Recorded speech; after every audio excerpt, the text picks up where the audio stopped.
Handmade কোনো কিছু কেনার আগে আপনারা তো অবশ্যই জিজ্ঞেস করবেন, অনলাইন থেকে যে কোনো কিছু একটা নেওয়ার আগে আপনারা অবশ্যই জিজ্ঞেস করবেন যে এটার প্রাইস কত। আপনার প্রাইস জেনে অর্ডার কনফার্ম করবেন। কিন্তু অনেকে কি করে কি অর্ডার কনফার্ম করার পরেও দেখা যায় কি পার্সেল ক্যান্সেল করে দেয়, মানে পার্সেল রিসিভ করতে চায় না, বলে যে আপু রিটার্ন করে ফেলেন, আমি ডেলিভারি চার্জ দিয়ে দিব। ভাই আপনারা কেন এমন করেন? আপনাদের যে একটা কাস্টমাইজ করে আমরা যে জিনিসটা মেক করে দিই, এই যে আমি হ্যান্ডমেড চুড়ির কথা বলতেছি, দেখা যায় কি এই বিজনেস গুলো যারা করে তারা অধিকাংশই স্টুডেন্ট। অনেকে দেখা যায় কি ক্লাস কোচিং পড়াশোনা সবকিছু হ্যান্ডেল করে সময় বের করে এই হ্যান্ডমেড প্রোডাক্ট গুলো মেক করে।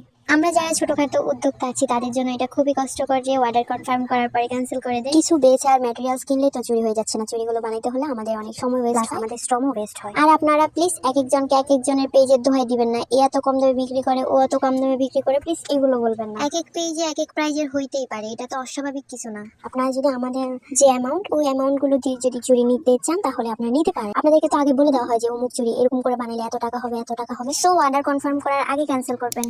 আসলে মনে খুব আঘাত লেগেছে, যার কারণে এই কথাগুলো বলা। প্লিজ কারো মনে কষ্ট দিয়ে থাকলে তাহলে সরি। আজকের মতো এই পর্যন্তই। Thanks for watching. Allah Hafiz.